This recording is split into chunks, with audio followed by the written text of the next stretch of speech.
Imagine vanishing during one of the most documented natural disasters in modern history, in a city filled with cameras and witnesses, only to be found 2 years later in an underground chamber that shouldn't exist.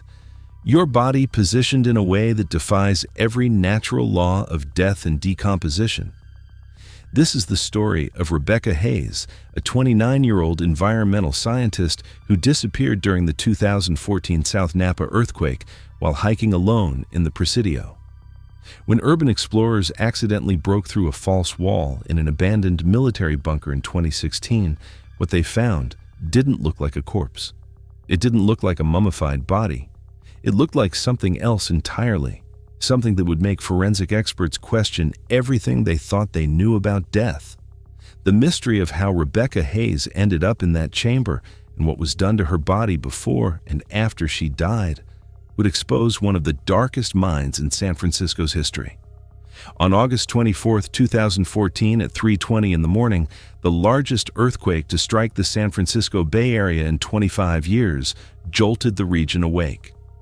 The magnitude 6.0 South Napa earthquake, centered near American Canyon, sent shockwaves through Napa, Sonoma, and Marin counties. Buildings cracked, windows shattered, wine barrels tumbled in Napa Valley cellars. Over 200 people were injured. Dozens of historic structures in downtown Napa suffered severe damage. But the shaking reached far beyond the epicenter. In San Francisco itself, 40 miles south, residents felt significant tremors. Car alarms blared, pictures fell from walls, gas lines ruptured in several neighborhoods. The city went on high alert, with structural inspectors fanning out to assess buildings for damage. Rebecca Hayes wasn't in her apartment when the earthquake struck.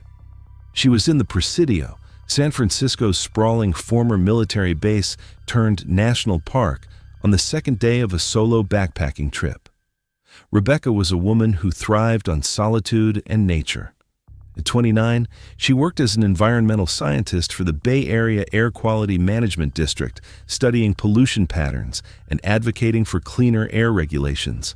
Her colleagues described her as brilliant, passionate, and slightly introverted, someone who recharged by spending time outdoors rather than in crowds.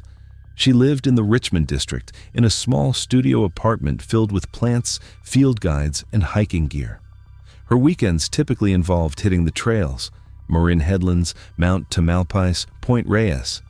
But her favorite place was the Presidio, the 1,500-acre former army post that had been decommissioned in 1994 and turned into parkland. The Presidio was unique, a wilderness within a city. Its trails wound through eucalyptus groves, past crumbling coastal batteries, along cliffs overlooking the Golden Gate. There were also dozens of abandoned military structures, bunkers, ammunition storage facilities, barracks, slowly being reclaimed by nature. Urban explorers loved the area, though technically entering the abandoned structures was prohibited. Rebecca had obtained a backcountry camping permit for August 23-25, planning to spend 2 nights in the park's primitive campground area near Batteries to Bluffs Trail. She'd told her roommate, Melissa Torres, about her plans. "I need to disconnect," Rebecca had said on Friday evening, August 22nd, as she packed her 40-liter backpack. "Work has been crazy. I just want 2 days of quiet." Melissa, who'd lived with Rebecca for 3 years, knew better than to worry. Rebecca was an experienced hiker who always filed trip plans and carried a personal locator beacon.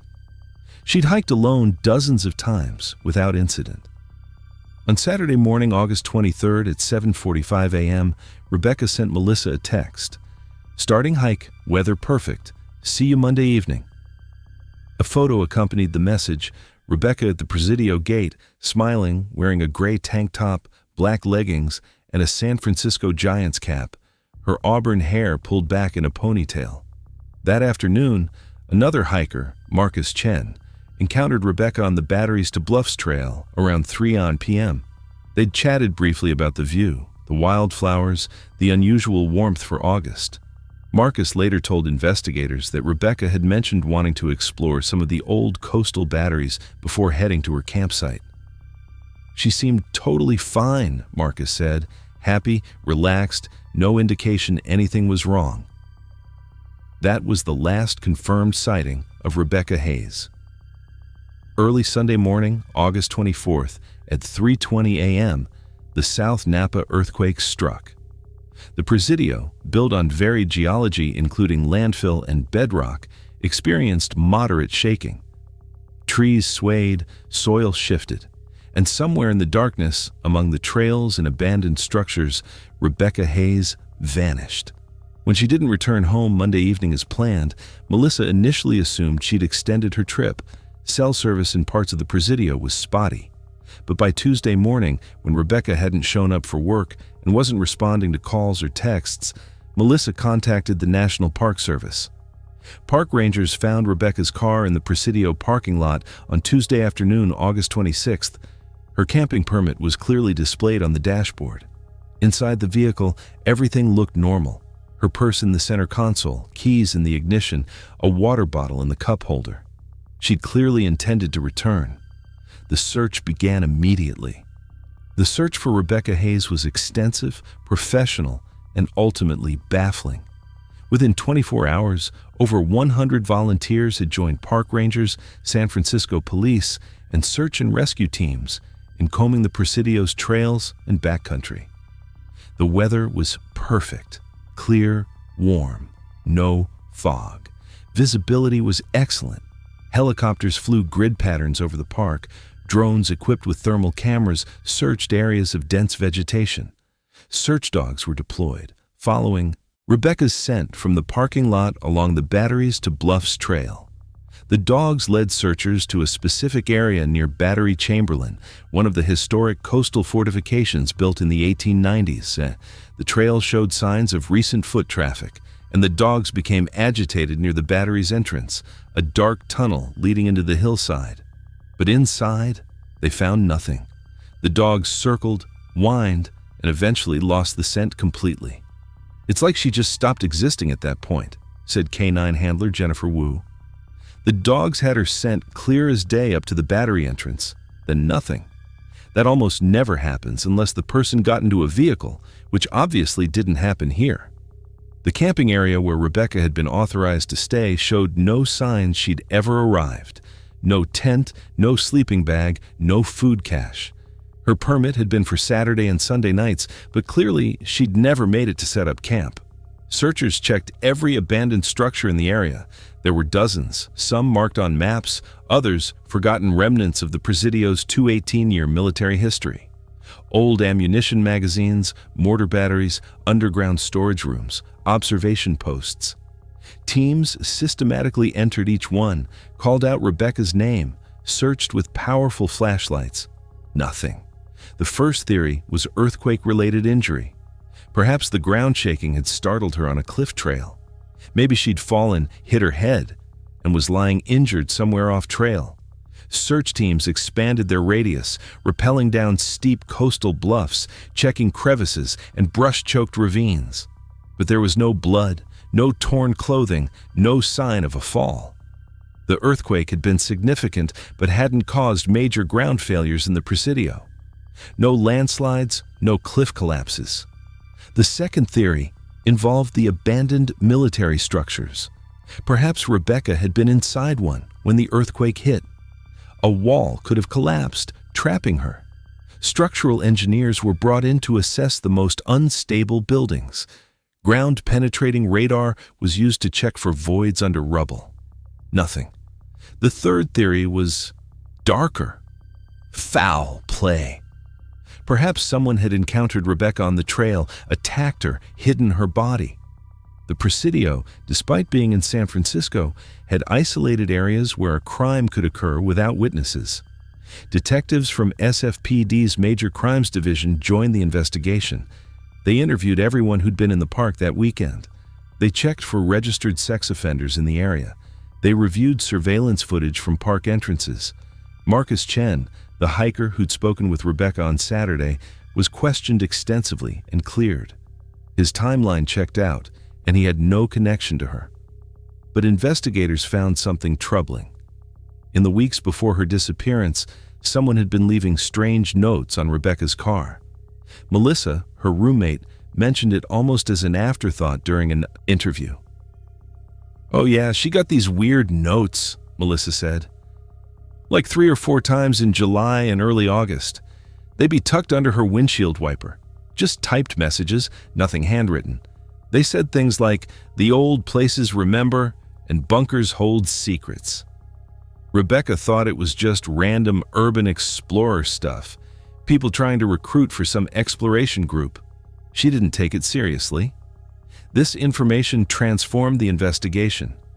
The notes suggested someone had been watching Rebecca, possibly someone familiar with the Presidio's abandoned structures. Perhaps she'd been lured or followed. Detectives requested Rebecca's emails, texts, and social media. They found nothing suspicious. She hadn't joined any urban exploration groups. She didn't post about the Presidio structures online. She'd mentioned the notes to exactly one person, Melissa, and had dismissed them as weird but harmless. By September 15, 2014, 3 weeks after Rebecca's disappearance, the active search was scaled down. Over 1,500 hours of search time had been logged. Every trail, every structure, every conceivable area where a person might be had been checked, rechecked, and documented. The official status: missing, circumstances unknown, investigation ongoing. Rebecca's family held a candlelight vigil at Crissy Field on September 20th. Over 500 people attended. Her mother, Catherine Hayes, spoke through tears. Rebecca loved San Francisco. She loved the Presidio. She felt safe there. How does someone just vanish in the middle of a city? How? The case went cold. Months passed. The South Napa earthquake faded from headlines. Life moved on. Rebecca Hayes joined the grim statistics. One of approximately 600,000 people reported missing in the United States each year. Her face appeared on missing person flyers that gradually faded on telephone poles. Her apartment was cleaned out, her belongings stored by her family. Her position at the Air Quality Management District was filled. And in the underground darkness beneath the Presidio, something waited. 2 years would pass before anyone found her. Before we continue, please subscribe before I reveal what happened. It only gets crazier from here. On October 3, 2016, 3 urban explorers, Tyler Voss, 24, Sarah Delgado, 26, and James Park, 27, were doing something they'd done dozens of times, illegally exploring abandoned military structures in the Presidio. The trio ran a moderately popular YouTube channel called Forgotten SF, documenting the city's abandoned and hidden spaces. They weren't vandals or thieves. They prided themselves on a take-only photos, leave-only footprints philosophy. They'd explored old hospitals, shuttered schools, derelict warehouses, and extensively the Presidio's military remnants. Battery Chamberlain was a favorite. Built in 1904 to defend against naval attacks that never came, the coastal battery consisted of gun emplacements, underground ammunition, magazines, and a maze of connecting tunnels. Most of it was sealed off by the Park Service, but urban explorers knew ways in through ventilation shafts and damaged fences. Tyler, Sarah, and James entered through their usual route, a rusty access door near the battery's rear that had been pried open years earlier. They carried high-powered LED flashlights, cameras, and a sense of excitement that came from being somewhere they weren't supposed to be. The main corridors were familiar to them. They'd filmed here before. But on this particular day, James noticed something he'd missed on previous visits, a section of wall in one of the ammunition magazines that looked wrong. "Guys, check this out," he said, running his hand along the concrete. "This isn't original construction." The wall was concrete block, clearly different from the poured concrete that made up the rest of the structure. The blocks were standard cinder blocks, the kind you could buy at any hardware store, stacked floor to ceiling and mortared together. They'd been painted the same industrial gray as the rest of the room, but up close, the difference was obvious. "Someone sealed something off," Sarah said, tapping the blocks. Hollow sound echoed back. There's space behind this. This was exactly the kind of find that made urban exploration exciting. A hidden room, a sealed passage. They began documenting with their cameras, discussing what it might be. "Should we?" Tyler asked, meaning, should we break through? It was a line they normally didn't cross. They documented, they didn't destroy, but curiosity won. Using a tire iron from James's backpack, ostensibly for prying open stuck doors, they began working on the mortar around one of the blocks. The mortar was relatively recent, not the rock-hard cement of military construction from the 1940s. It crumbled easily. Within 20 minutes, they'd removed 3 blocks, creating a hole large enough to shine a light through. Tyler pointed his flashlight into the gap. "Holy shit," he said, his voice suddenly different, not excited, frightened. Sarah and James crowded behind him, looking through the hole. The chamber beyond was about 12 by 15 feet. The walls were the original concrete of the battery. But what was inside the chamber made all 3 of them freeze. At the center of the room was a figure. At first glance, it looked like a statue or a mannequin. It was seated on a wooden chair, back straight, hands resting on the armrests, head tilted slightly forward. But as their lights played over it, the horrible truth became clear. It was a human body. But it didn't look like a corpse. The skin, if you could call it that, was dark, leathery, pulled tight over the skull and bones. The body looked shrunk, desiccated, like an ancient mummy. The clothing, gray fabric, unidentifiable, was fused to the tissue. The hair was still there, auburn, brittle, hanging in dried strands, but it was the eyes that made Tyler stumble backward. The eyelids were gone, decomposed or removed. What remained were dark, empty sockets staring directly at the gap in the wall, staring at them. "We need to call 911, Sarah said, her voice shaking. "Right now." They left the battery running. Tyler was hyperventilating. Sarah was crying. James, the most composed, pulled out his phone once they reached the surface and got signal. 911, what's your emergency?" "We're in the Presidio. Battery Chamberlain. There's a body. Someone sealed a body inside a wall." The National Park Service police arrived within 15 minutes. San Francisco Police Department's Crime Scene Investigation Unit followed. By 2 p.m., the site was a full crime scene. The entrance to Battery Chamberlain was cordoned off with yellow tape. Investigators in Tyvek suits carefully removed more blocks from the wall until the opening was large enough for a person to enter.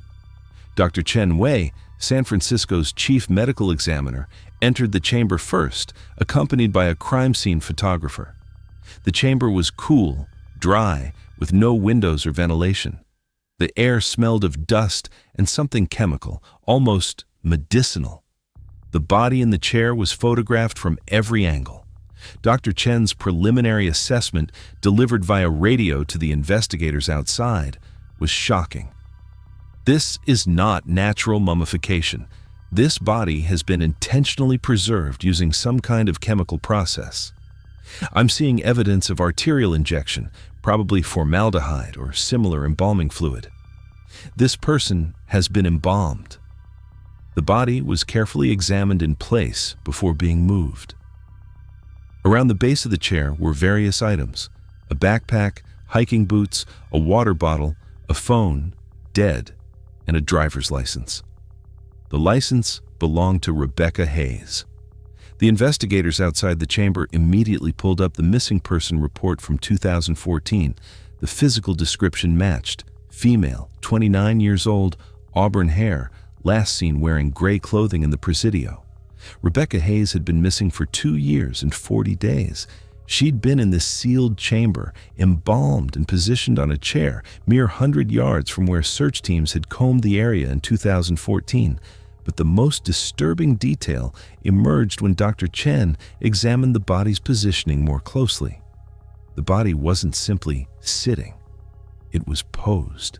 The hands were positioned in a specific way, palms up, fingers slightly curled, as if offering something or receiving something. The head was tilted at a precise angle, and carved into the wooden seat of the chair in neat letters was a message: She rests in the old place. The bunker keeps its secrets. The same phrasing from the notes left on Rebecca's car. This wasn't a murder where someone had panicked and hidden a body. This was deliberate, theatrical, almost ritualistic. Someone had killed Rebecca Hayes, embalmed her corpse, sealed her in an underground chamber, and positioned her like an exhibit.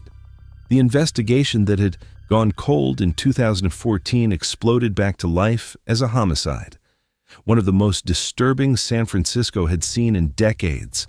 The medical examiner's full autopsy, completed over several days due to the complexity of examining an embalmed body, revealed disturbing findings. Rebecca Hayes had died from asphyxiation, likely mechanical strangulation.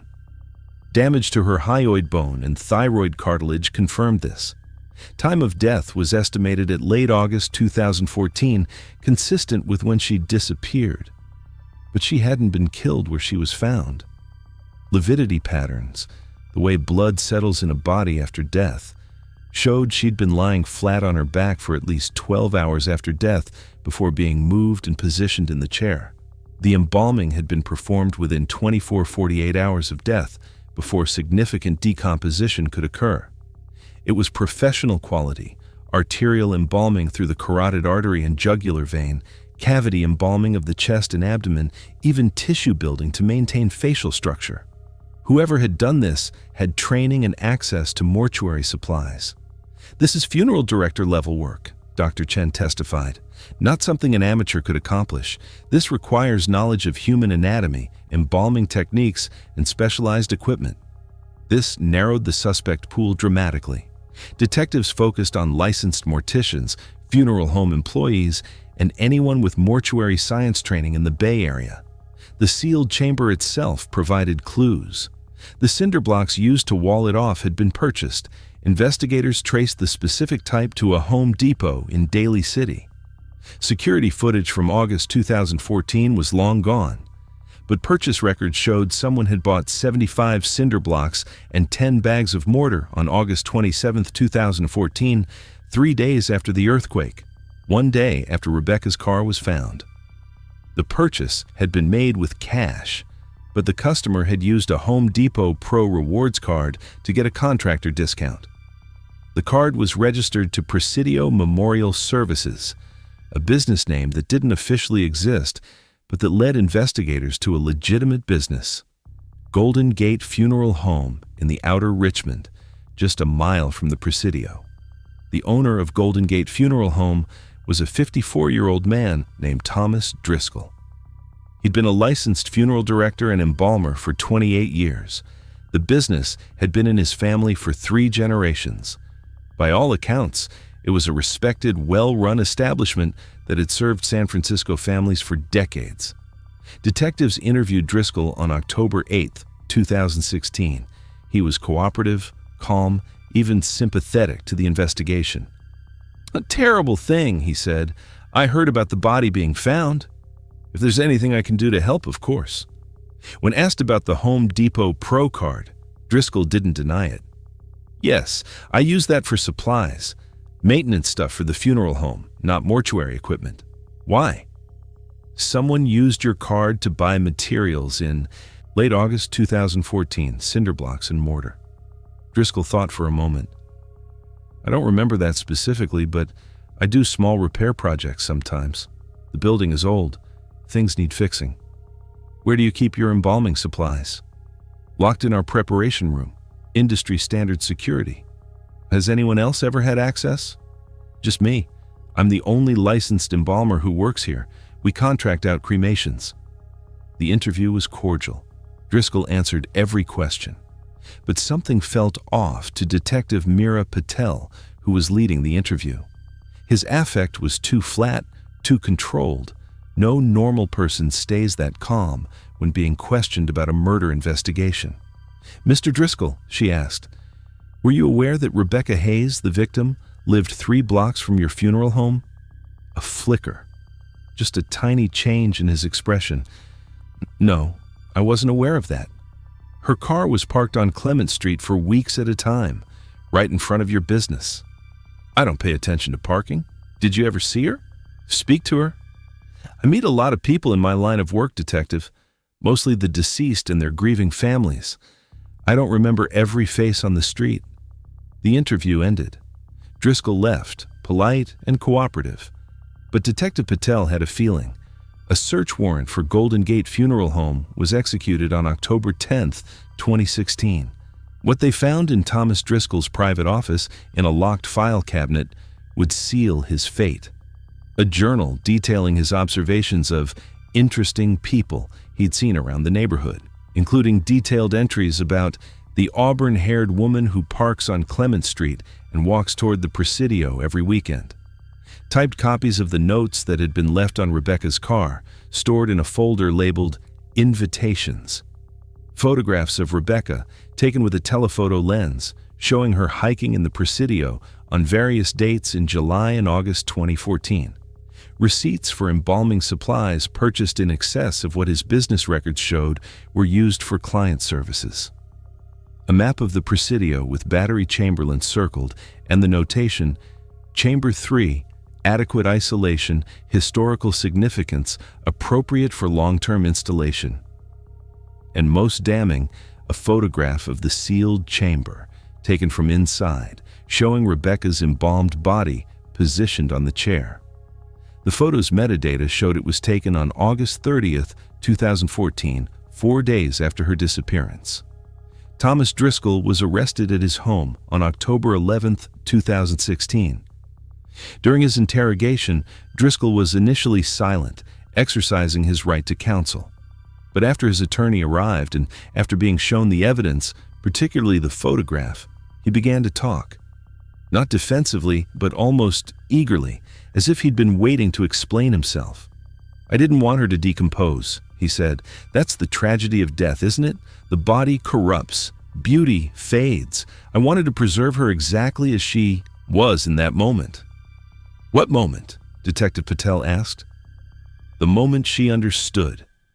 Understood what? That she was going to become art.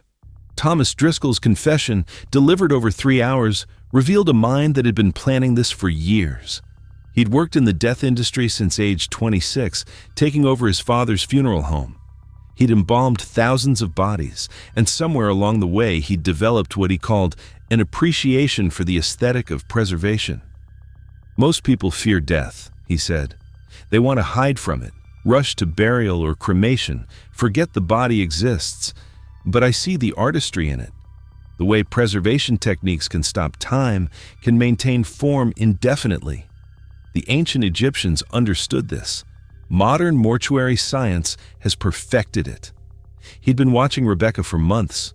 Her routine was predictable. Weekends in the Presidio, always alone, always the same parking spot. He'd left the notes to see if she'd be curious, if she'd seek out the hidden places he'd described. She hadn't engaged, but that didn't matter. He knew where she'd be. On the night of August 23rd, 2014, Driscoll had followed Rebecca into the Presidio. He'd waited until she'd ventured near Battery Chamberlain, exploring the structures as the sun set. When she'd entered the Battery through an access tunnel, he'd followed her in.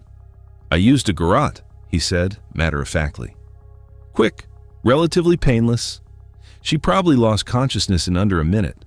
He'd killed her in the tunnel, then dragged her body deeper into the Battery complex to a maintenance room he'd scouted weeks earlier. There, using a portable embalming pump and supplies he'd brought in advance, he'd embalmed her over the course of several hours. "The earthquake actually helped," he said. "People were distracted, focused on damage assessment. No one was paying attention to the Presidio that night."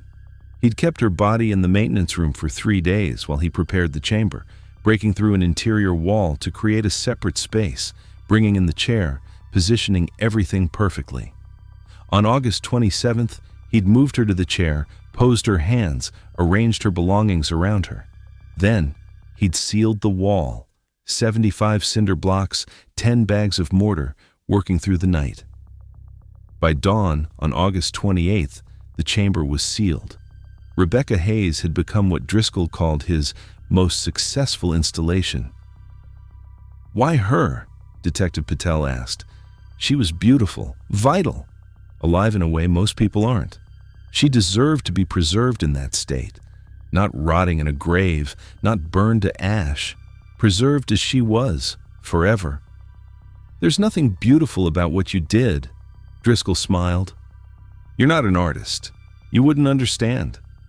Psychological evaluation found Thomas Driscoll competent to stand trial, but diagnosed him with severe narcissistic personality disorder and a paraphilia related to death and preservation, necrophilia with thanatophilic fixation.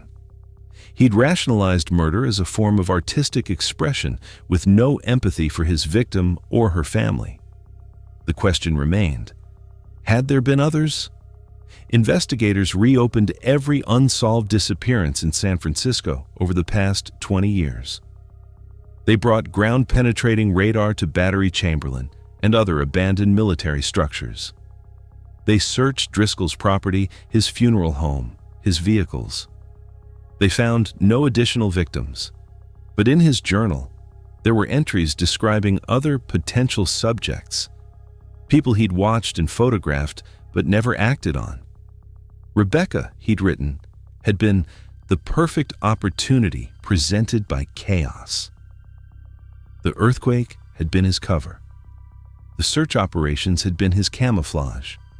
While everyone looked for a body, he'd been creating his masterpiece.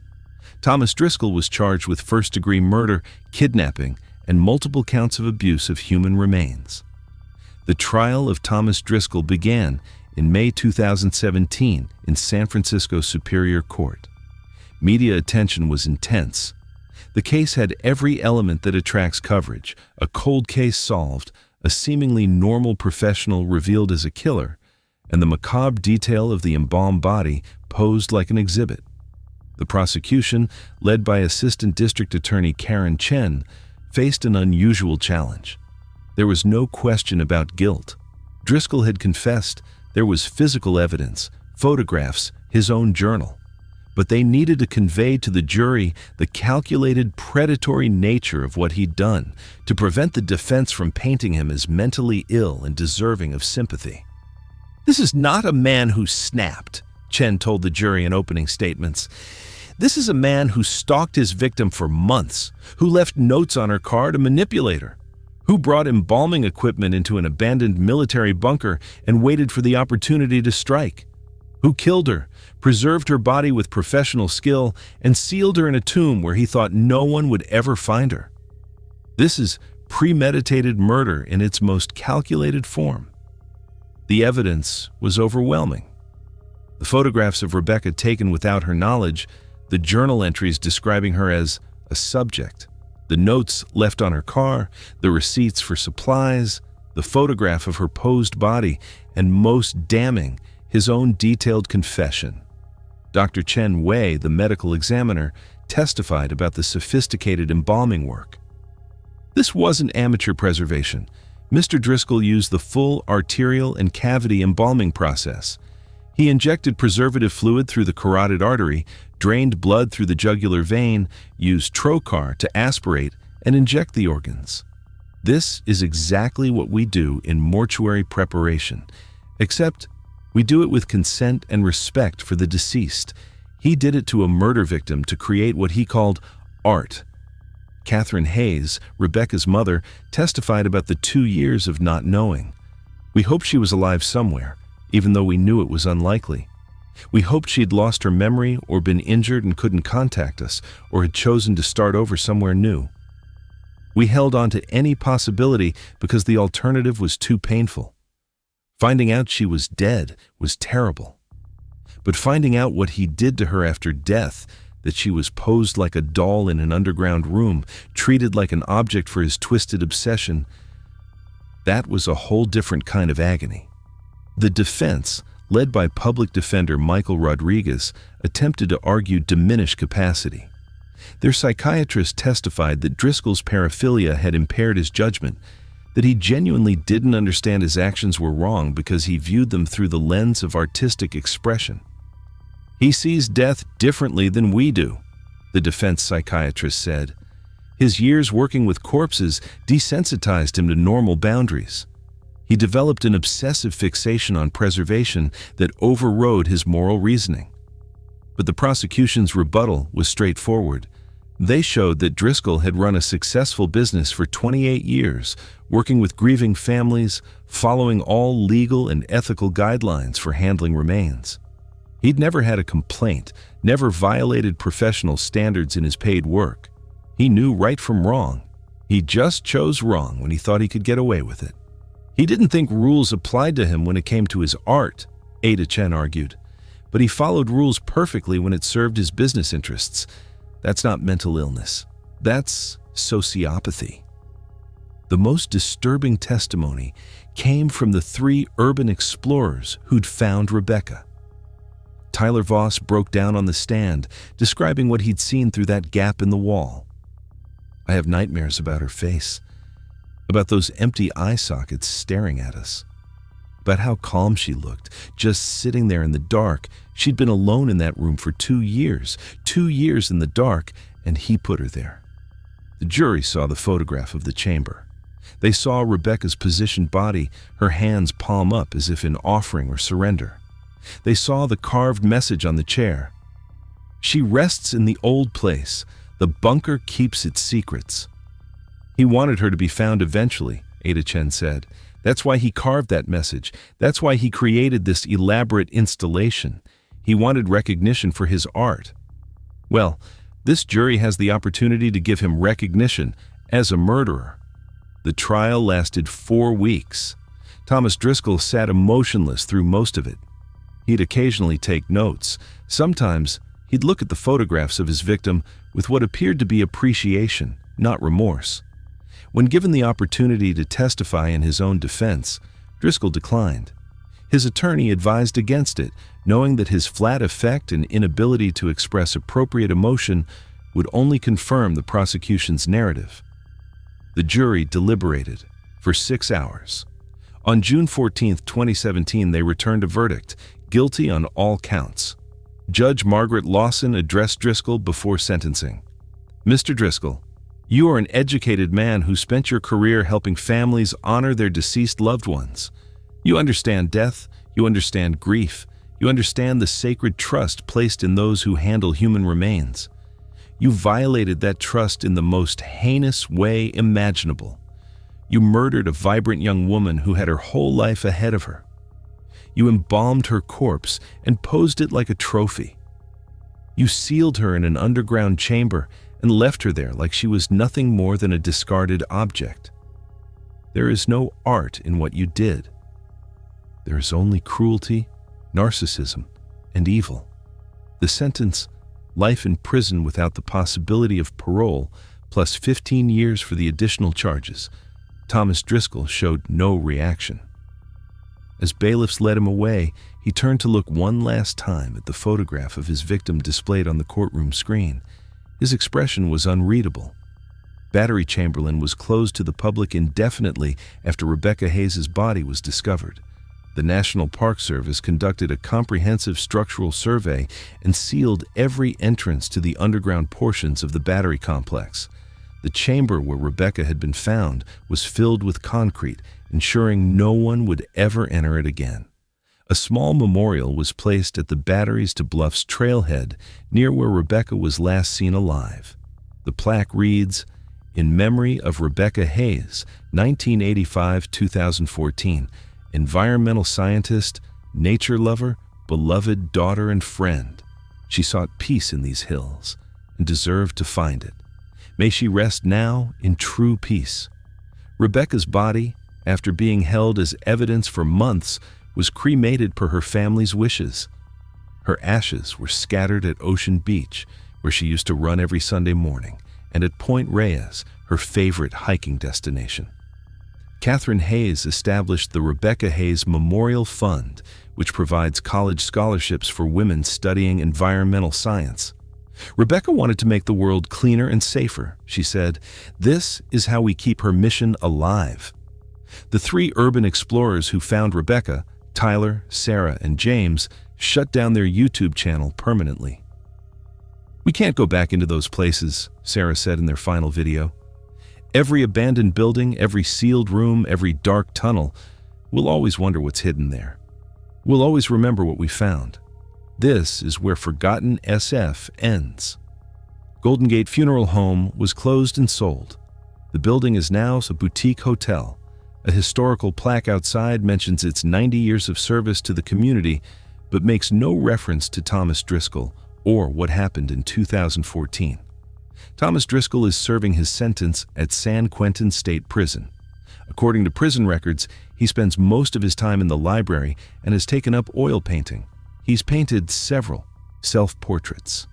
Prison psychologists note that he shows no remorse and refers to his crime as "my greatest work, sadly unappreciated." He's been approached by numerous true crime documentarians and journalists requesting interviews. He's declined all of them.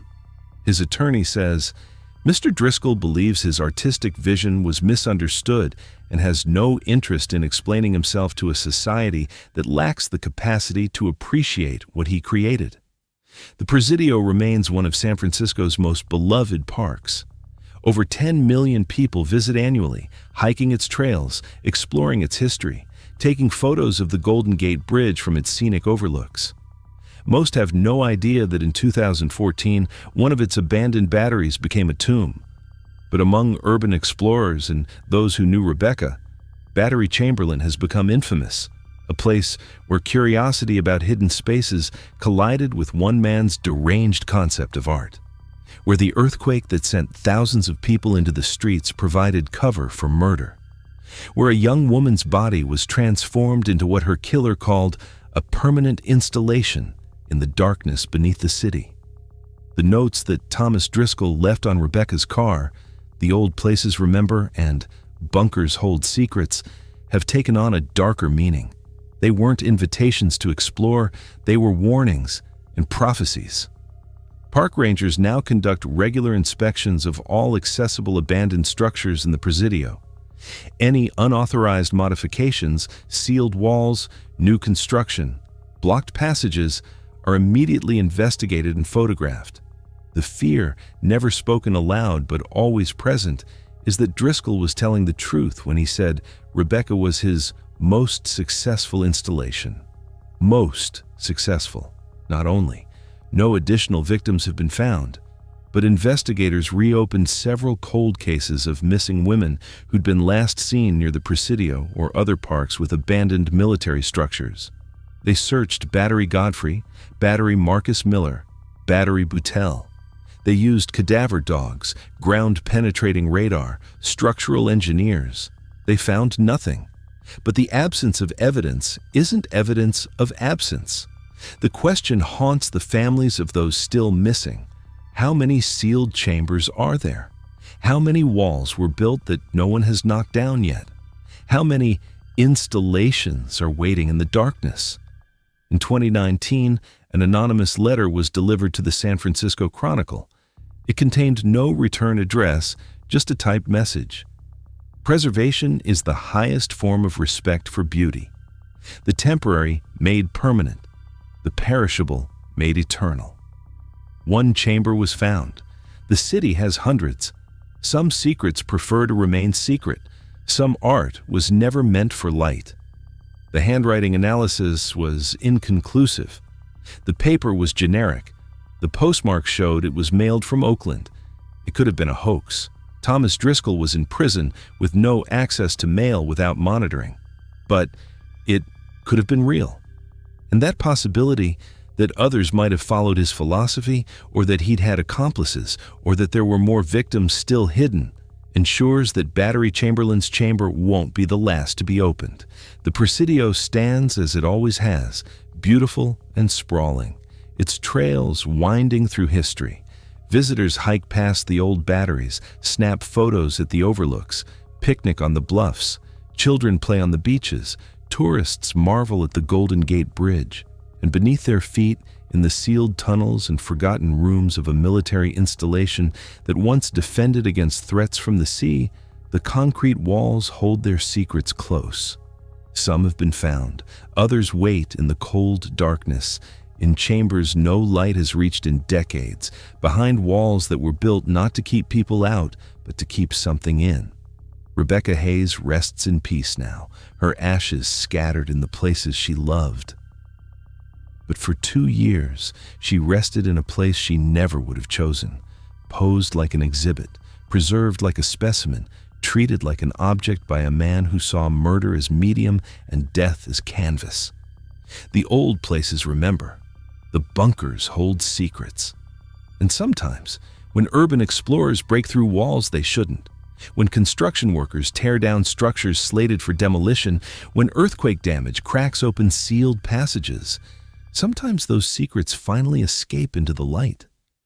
The question San Francisco doesn't want to ask, but can't stop wondering, is simple and terrible. How many chambers are still sealed, and what's waiting behind those walls?